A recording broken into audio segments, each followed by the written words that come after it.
You wake up in the morning and make a decision. You choose what to eat. You choose what to think about. You choose how to act. At least, that's what it feels like. But what if many of those choices were already made before you were aware of them? Most of what happens inside your body never reaches consciousness. Your heart rate, breathing, digestion, hormone levels, reflexes, emotional reactions, all of it is constantly being adjusted by systems working silently in the background. You don't vote on these decisions. You don't even see them happening, and yet they shape how you experience the world. The idea that we are fully in control of ourselves is deeply intuitive. It feels obvious, but science paints a very different picture. One where awareness is often the last thing to know what's happening. Long before you feel hunger, your body has already begun preparing for food. Long before you feel fear, your brain has already identified a threat. Long before you decide to act, networks of neurons have already started moving you in a particular direction. In many cases, consciousness doesn't lead, it follows. This doesn't mean free will is an illusion in the way movies sometimes suggest, but it does mean that control is far more distributed and far less visible than we tend to assume. To understand what's really guiding your actions, we have to look beneath thoughts and intentions, and into the invisible forces operating inside you every second of your life. Because your body is not just reacting to the world around it, it's predicting it. Your brain is constantly making guesses about what will happen next, based on past experiences, internal chemistry, and subtle signals coming from within your own organs. These predictions shape perception, emotion, and behavior before you ever become aware of them. And once you understand this, something unsettling becomes clear. You don't experience reality directly.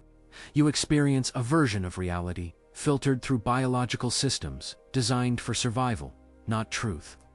Every sensation you feel, pain, pleasure, stress, calm, is the result of electrical signals, chemical messengers, and feedback loops that evolved long before conscious thought existed. These systems don't care about your goals or your plans. They care about keeping you alive. And sometimes, what keeps you alive doesn't feel like control at all. Even your sense of self, the feeling that there is a you making decisions, turns out to be something constructed. Moment by networks of neurons interpreting internal signals. There is no single command center in the brain. No executive sitting behind the eyes. Instead, control emerges from countless invisible interactions.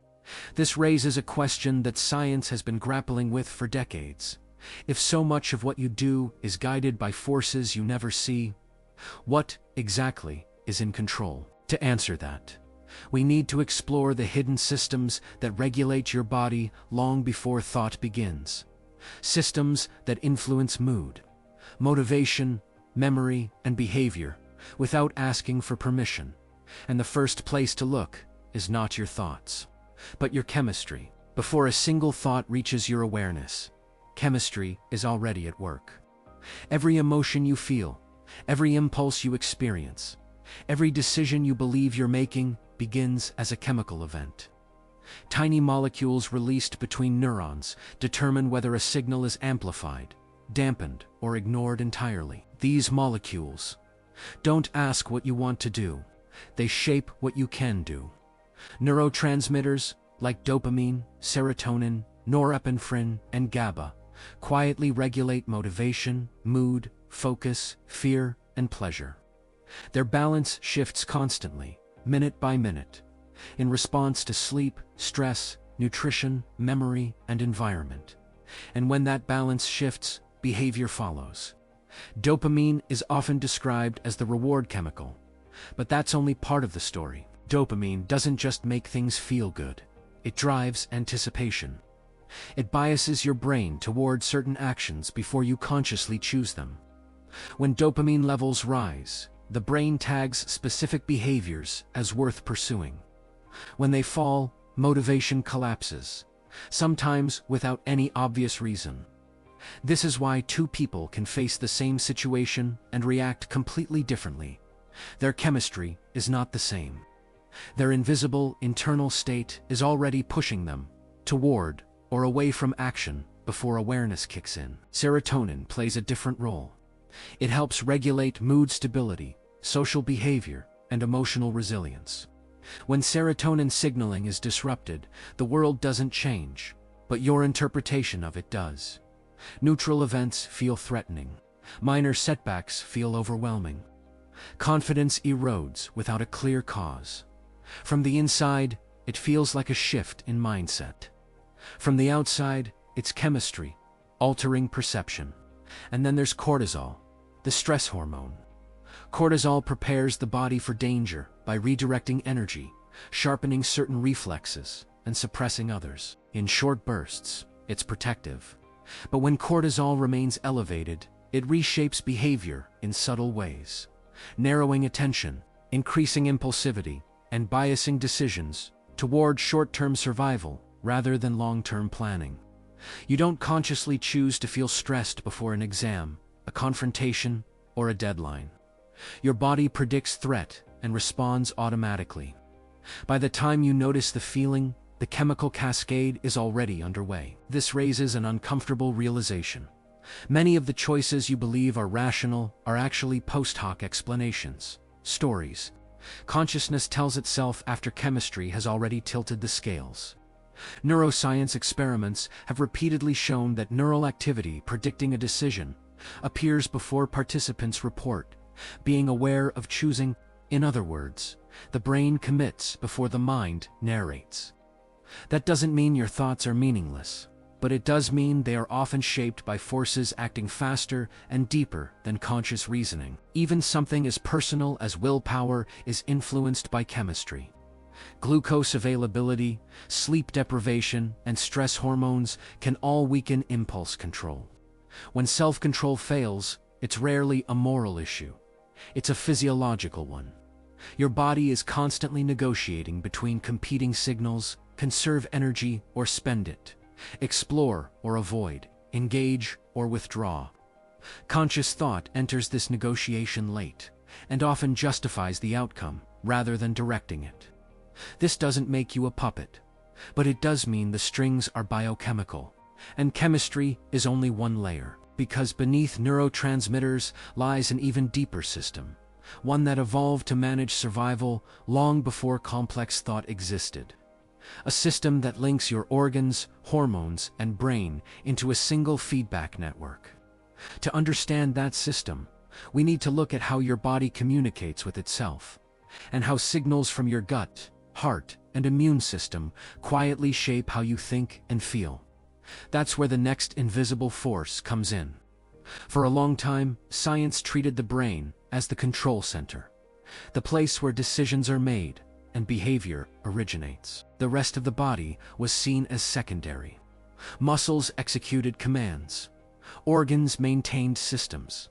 The brain decided, but that picture turned out to be incomplete. Your body is not just receiving instructions from your brain, it's constantly sending information back. In fact, far more signals travel from the body to the brain than the other way around. Every second, your organs report their internal state, energy levels, stress, inflammation, hunger, safety, through electrical impulses and chemical messengers. These signals rarely reach awareness, but they quietly shape how your brain interprets the world. How you feel is often influenced less by what's happening around you, and more by what's happening inside you.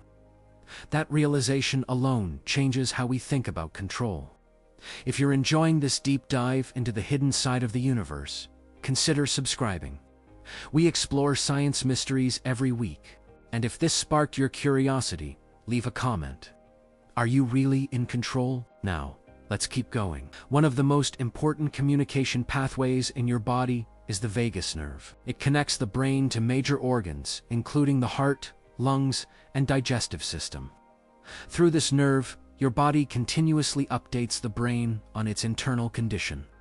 Your brain then adjusts emotion, focus, and behavior based on those signals. This means feelings like anxiety, calm, motivation, or dread can be influenced by internal bodily states, long before you consciously evaluate a situation. The brain doesn't wait for your opinion. It reacts to data.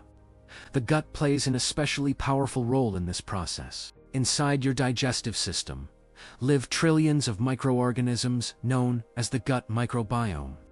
These microbes don't just help digest food. They produce chemical signals that interact directly with your nervous system. Some of the same neurotransmitters used by neurons in your brain are produced in the gut. Changes in gut bacteria have been linked to shifts in mood, stress tolerance, and emotional regulation. From the inside, these shifts feel psychological. From the outside, they're biological. Your immune system also contributes to this invisible influence. When it detects infection or inflammation, it releases signaling molecules called cytokines.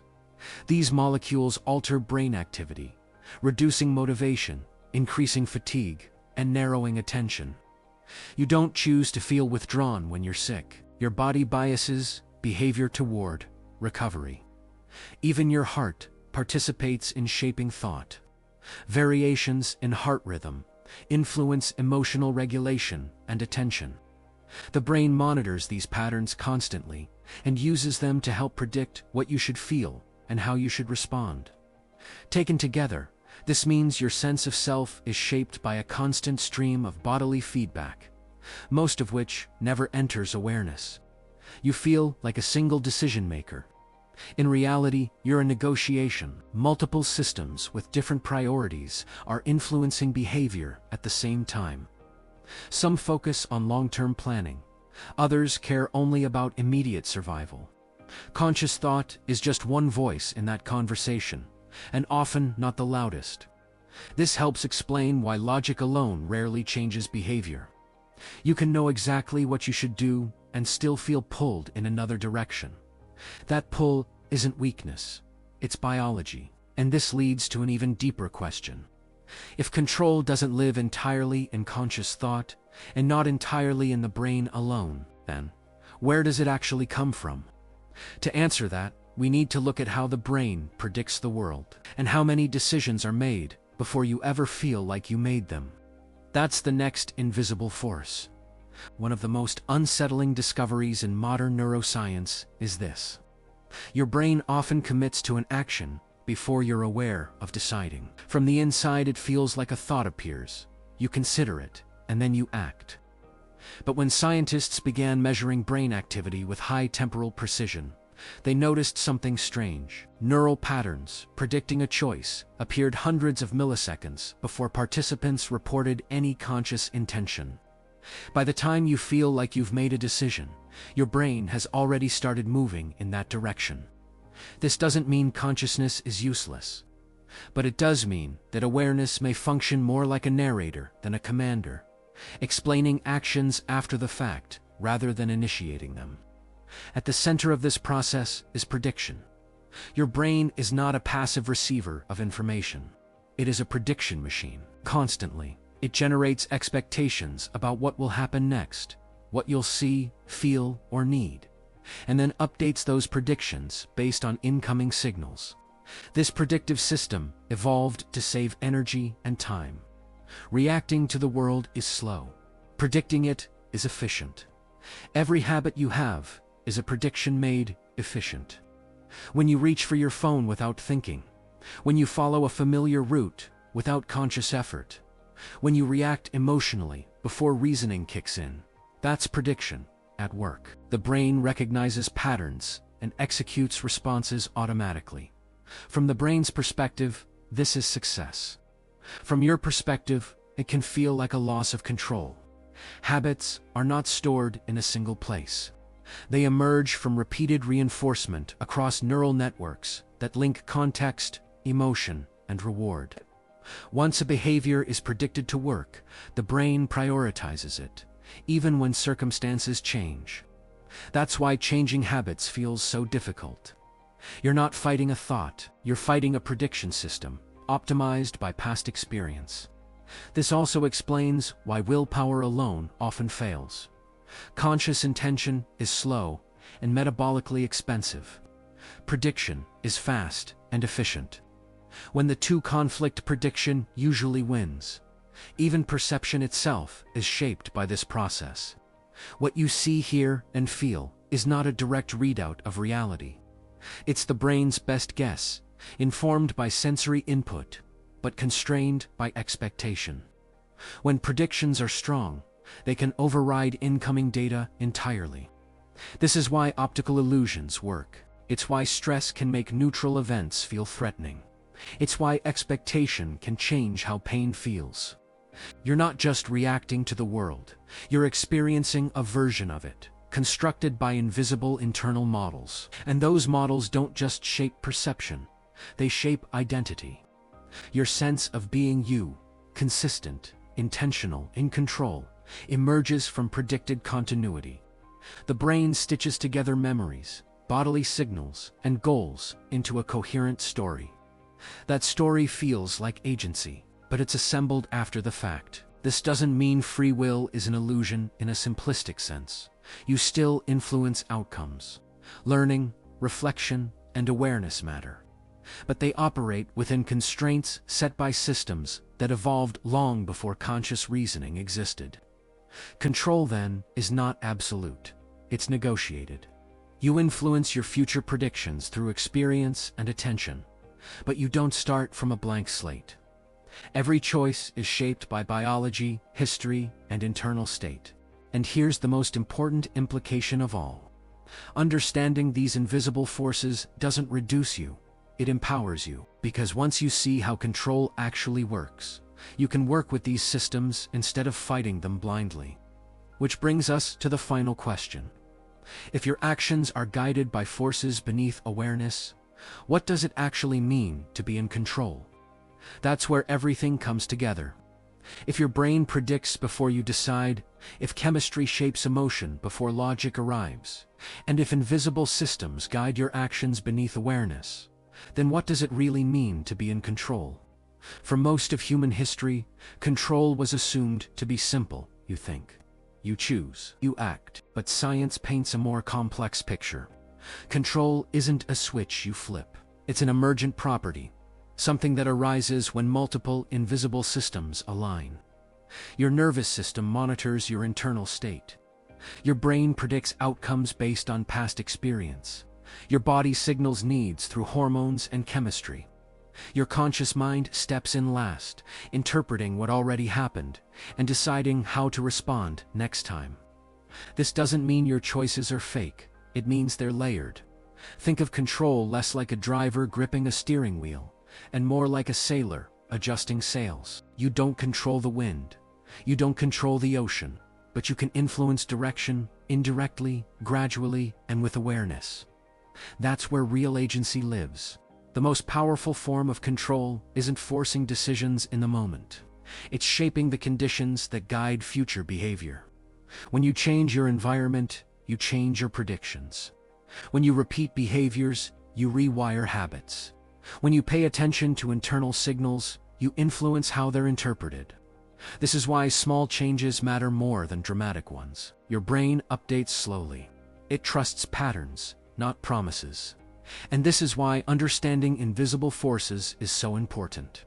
Once you realize that emotions are signals, not commands, that impulses are predictions, not orders, and that awareness arrives late, not first, you stop blaming yourself for being human. Instead, you start working with the system you actually have. Modern life often fights these systems. Constant stimulation hijacks prediction loops. Stress chemistry keeps the body in survival mode. Algorithms learn faster than your habits do. The result is a persistent feeling of being pulled, distracted, reactive, overwhelmed, without knowing why. But nothing is wrong with you. You're responding exactly as a biological system would under these conditions. And that realization changes everything. Because control isn't about eliminating invisible forces, it's about recognizing them. Once you see what's shaping your behavior, you gain leverage, not total freedom, but meaningful influence. You can slow reactions, you can redesign habits, you can create space between impulse and action. And perhaps most importantly, you can let go of the illusion that control means certainty. True control is adaptability. It's knowing that you are not a single decision maker, but a collaboration between biology, experience, and awareness, and learning how to guide that collaboration instead of fighting it. So when you feel like something is taking over, an urge, an emotion, a reflex, remember this: that force isn't separate from you. It is you, operating beneath the surface. And understanding it is the first step toward mastering it. Which brings us to the final question, the one worth sitting with. If your thoughts, emotions, and actions are shaped by invisible forces, what part of you is actually in control? Let me know what you think in the comments. Thanks for joining me on this journey into the hidden side of the universe. Drop a like if this sparked your curiosity, and if this mystery intrigued you, you might enjoy what's coming next.